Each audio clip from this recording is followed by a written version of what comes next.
Então, a segunda parte da matéria, nessa aula de revisão que a gente está fazendo, vai começar com a diferenciação entre as classes P e NP. O que são as classes P e NP, né? A classe P é a classe dos problemas que podem ser resolvidos por um algoritmo de tempo polinomial. Por exemplo, problema da árvore geradora mínima, certo? É um problema clássico que está na classe P. Você pode resolver esse problema em tempo polinomial. Ok? E depois nós temos a classe NP, que contém a classe P. Então, a classe NP ela pode ser, resumidamente, caracterizada como a classe dos problemas que tem verificabilidade em tempo polinomial. Como é que você verifica em tempo polinomial? Nós estamos considerando aqui problemas de decisão, cuja resposta é sim ou não. Né? Como, por exemplo, caixeiro viajante. Existe um percurso de caixeiro de custo no máximo K? Sim ou não? Então, na entrada do problema, você tem o grafo com os pesos, o grafo completo com os pesos nas arestas, os custos nas arestas, e um inteiro K. E você quer saber se existe um percurso de caixeiro viajante que custa no máximo K. Então, a resposta vai ser sim ou não. Né? E todos os problemas da classe P também podem ser colocados dessa forma. Existe uma árvore geradora de custo no máximo K? Sim ou não? Né? Você também pode colocar todos os problemas da classe P na forma de problemas de decisão. Certo? Então, a classe NP é uma classe mais ampla dos problemas que podem ser verificados em tempo polinomial. Por que a classe P está contida na classe NP? Ora, por quê? Tudo que pode ser solucionado em tempo polinomial tem verificabilidade em tempo polinomial. Agora, alguns problemas têm verificabilidade em tempo polinomial, mas a gente não sabe se ele pode ser resolvido em tempo polinomial. E o que é verificabilidade em tempo polinomial? É o seguinte, você pode confirmar que a resposta do problema é sim, por exemplo, né? Que a resposta é sim, analisando o certificado de quem falou sim, um certificado desse sim. O que é um certificado? É uma, como o próprio nome já diz, né? É uma confirmação que a resposta é sim, né, através de uma estrutura. Por exemplo, se a resposta do problema do caixeiro viajante é sim, qual é o certificado? Porque você não pode falar sim, né, sem justificar por que a resposta é sim. Então, essa justificativa, esse certificado, é um percurso que visita todos os nós, né, e cuja soma dos custos das arestas envolvidas nesse percurso é menor ou igual do que K, sendo que esse percurso parte de um nó e volta para o mesmo nó. Então, é um ciclo hamiltoniano no grafo. Né? Então, a resposta do problema é sim, e você pode verificar a justificativa sim para essa resposta em tempo polinomial. Embora talvez você não possa, no momento, resolver o problema em tempo polinomial. Então, resolver não é o mesmo que verificar. Verificar é só checar que a justificativa sim está correta. E aí você verifica em tempo polinomial que essa justificativa está correta.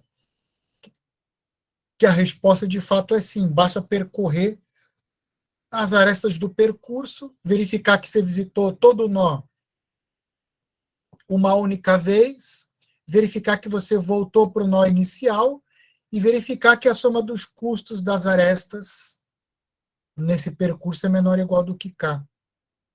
Então, uma coisa importante é que quando um problema está em NP, você pode checar o certificado, a justificativa da resposta sim, você pode fazer essa verificação em tempo polinomial. Isso é o que quer dizer verificabilidade em tempo polinomial. Certo? Então, uma coisa que pode ser discutida é essa questão dos certificados. Nós temos uma classe que, digamos assim, é irmã da classe NP, chamada classe CoNP, que também contém a classe P. Só que a classe CoNP é a classe dos problemas em que você consegue verificar a resposta não em tempo polinomial. Certo? Então, a gente viu que o caixeiro viajante você pode verificar a resposta sim em tempo polinomial. Outros problemas, é mais natural você verificar a resposta não em tempo polinomial. Aí o Luiz deve ter dado uma série de exemplos para vocês, mas, por exemplo, vamos pegar o caso do caixeiro viajante. Qual seria uma justificativa para a resposta não? Não, não existe um percurso de caixeiro viajante de custo menor ou igual a K. Aí, como que você vai justificar isso, né? Fica difícil você mostrar uma estrutura que possa ser verificada em tempo polinomial. Porque ao verificar uma justificativa em tempo polinomial, o tamanho dessa justificativa também tem que ter tempo polinomial. Então, se você disser para mim,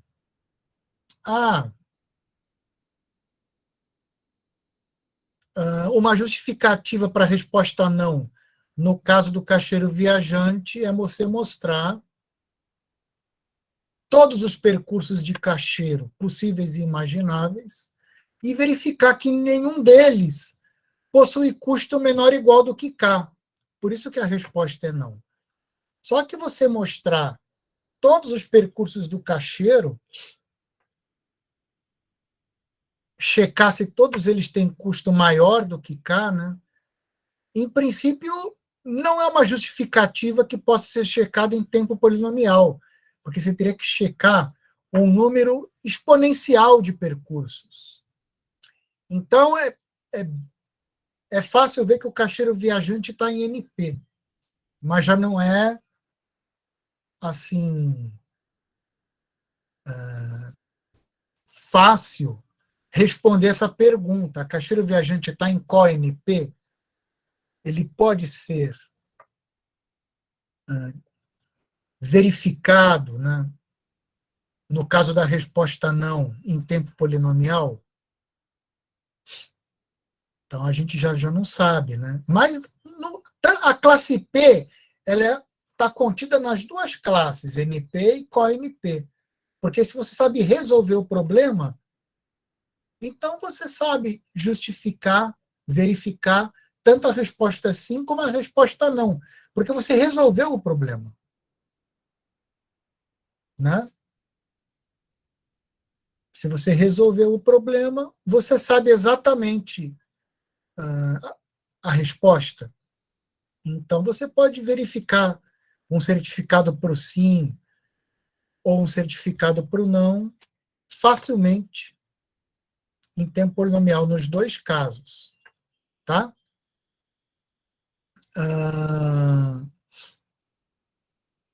Então, vocês teriam que verificar essa parte da definição das classes NP, CoNP, P e a questão dos certificados. Então, essa é a primeira questão.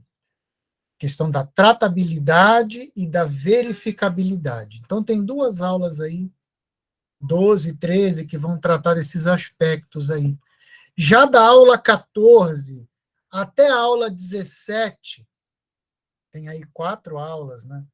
A gente vai brincar em volta da questão dos problemas NP completos.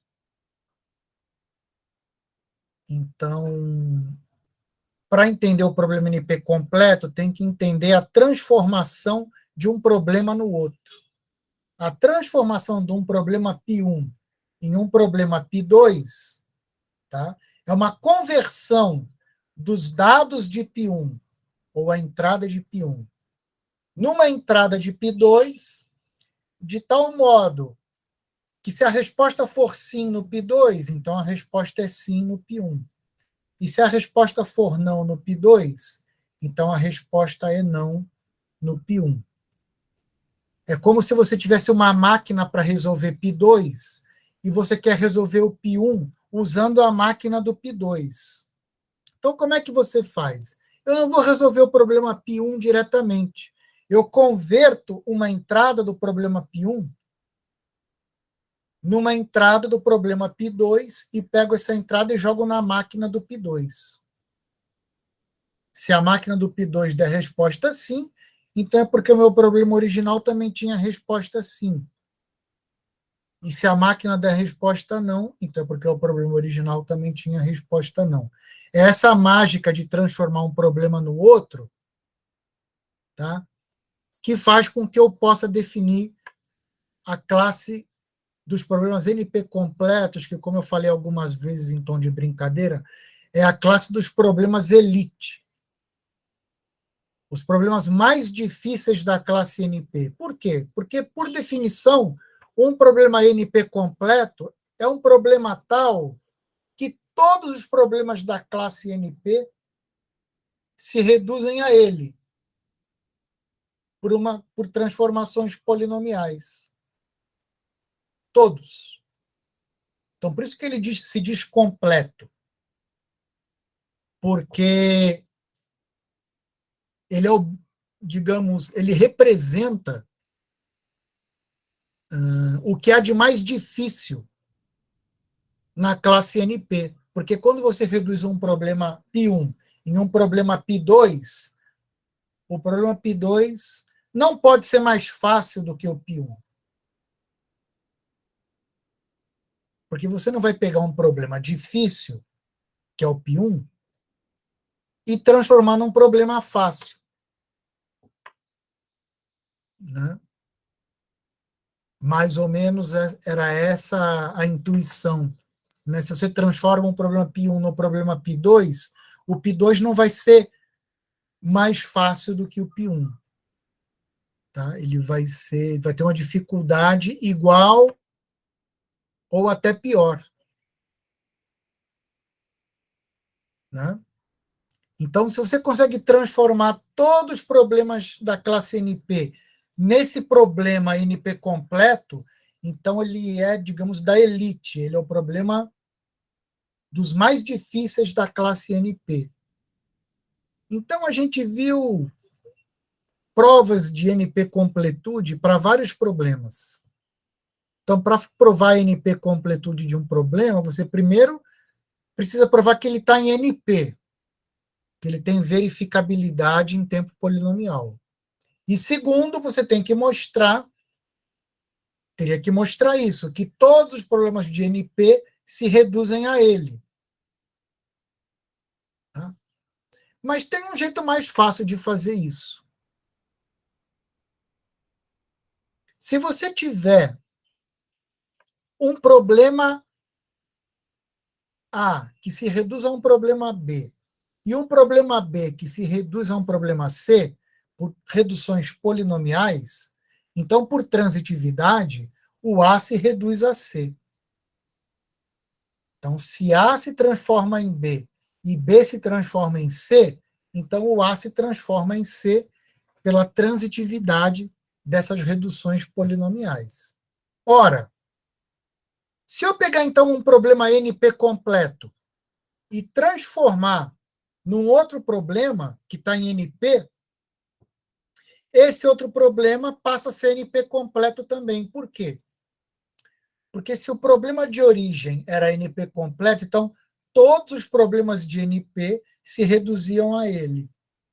E se ele, por sua vez, se reduz a outro, então todos os problemas da classe NP se reduzem a esse outro também, por transitividade. Então, esse outro é NP completo. Então, para fazer uma prova de NP completude de um problema P2, vamos chamar ele assim, basta provar que ele está em NP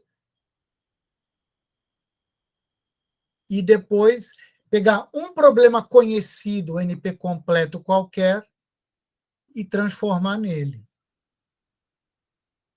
Então agora ficou bem mais fácil, né? Só que tem um detalhe. Precisa haver um primeiro problema que você prova que ele é NP completo, digamos assim, na força bruta, na raça. E esse problema é o SAT, ou, na versão de circuito, circuit SAT. É o teorema de Cook, que mostra que SAT é um problema NP completo. SAT é um problema onde, na entrada, você tem uma fórmula booleana, na forma normal conjuntiva, por exemplo, tá? E o número de literais em cada cláusula aí é variável, é qualquer, né? E a pergunta desse problema é muito simples. Essa fórmula, ela é satisfatível? O que significa ser satisfatível? Significa que você consegue colocar valores para as variáveis de entrada, para as n variáveis de entrada booleanas da fórmula, de tal modo que todas as cláusulas daquela fórmula ficam satisfeitas. Então, a fórmula fica satisfeita também, porque ela é uma conjunção dessas cláusulas. Por isso que a gente diz que ela está na fórmula normal conjuntiva, né? Onde cada cláusula está na forma disjuntiva, é um ou. Então, a fórmula na FNC, forma normal conjuntiva, ela é um e de várias cláusulas, onde cada cláusula é um ou de vários literais. Cada literal pode ser uma variável, uma ocorrência positiva de uma variável, ou uma ocorrência negada, ocorrência negativa de uma variável. Então, esse é o primeiro problema NP completo. Então, se você reduz SAT, transforma SAT em outro problema, esse outro problema também vai ser NP completo.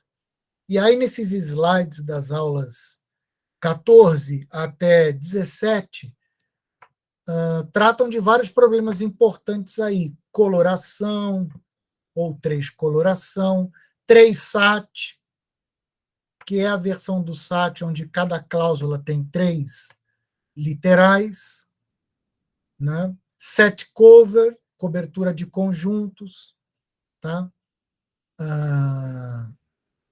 Que também é um problema super importante, né? Vertex cover, que é cobertura por vértices, cacheiro viajante, ciclo hamiltoniano. Então a gente viu aí uma série de problemas aí, conjunto independente, independent set, né? Então vocês têm que lembrar todos esses problemas e como é que você prova a NP completude desses problemas. Então, a gente viu isso extensivamente, né, em várias aulas. Tudo foi explicado com bastante detalhe, né? E a Avon 3 versa aí sobre essas questões. Finalmente, as aulas 18, 19 e 20 falam sobre a seguinte questão. Bom, eu tenho aí um problema difícil. NP completo. Então, em princípio, não há muita esperança de conseguir um algoritmo de tempo polinomial para ele. Então, o que a gente pode fazer? A gente pode abordar de diferentes maneiras, com algoritmos randomizados ou aleatorizados, com algoritmos aproximativos, com heurísticas, etc, etc, etc. Tá? Nas aulas 18 e 19, a gente viu a estratégia dos algoritmos randomizados. Então, nós vimos algoritmos de Monte Carlo, que é uma família de algoritmos, e algoritmos de Las Vegas. Nos algoritmos de Monte Carlo, nós vimos que eles podem ser, né, baseados no sim ou baseados no não, tá? Supondo que os problemas são problemas de decisão. Então, por exemplo, se um algoritmo de Monte Carlo é baseado no não, quer dizer que quando ele fala não, é porque ele acertou. E quando ele fala sim, ele pode estar errando. Então, o algoritmo de Monte Carlo tem uma incerteza na resposta, mas o tempo de execução dele está bem determinado. Em geral, eles são muito rápidos, né?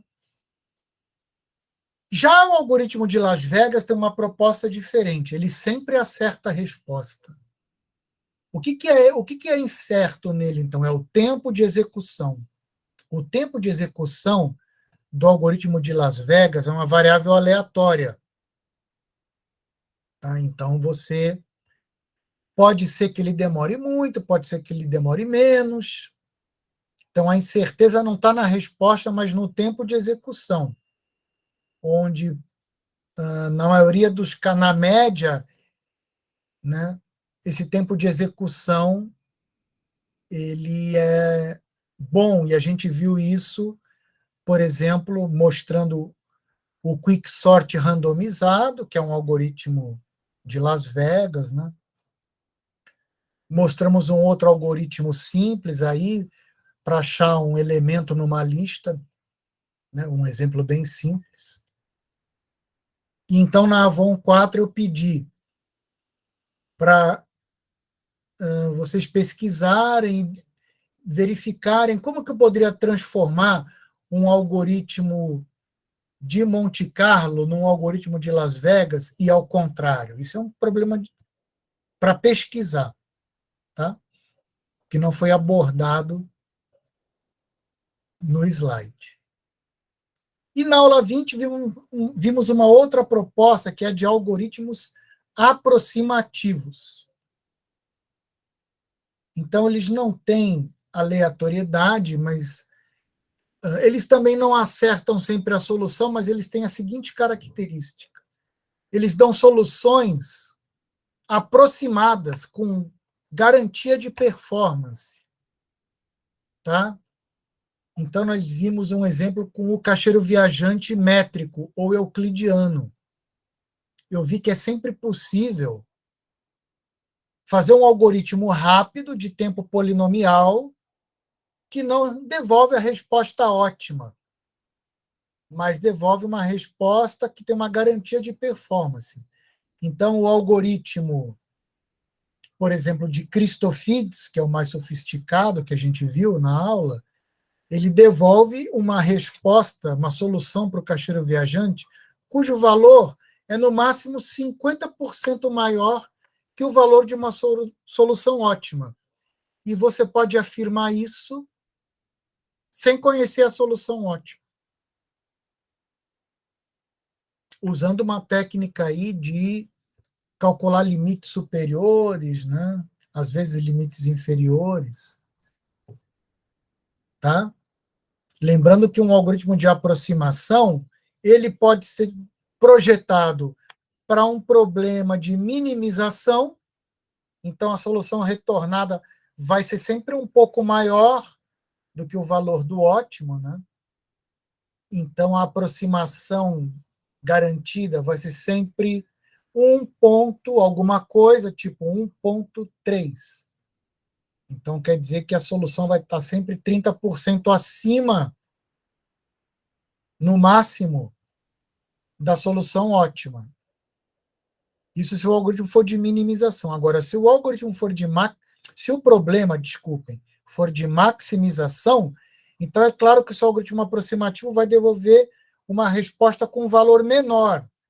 Então, o fator de aproximação vai estar 0,8, por exemplo, significando que as respostas fornecidas pelo algoritmo são, no mínimo, 80% do valor da solução ótima, ou mais, né?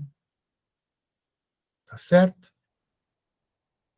Então, essas duas estratégias aí são estratégias para você abordar esses problemas NP completos. Então, pessoal, aí vocês têm aí um conteúdo resumido das aulas 12 até 20, né? Então, são essas 9 aulas aí que vocês têm que estudar para a P2.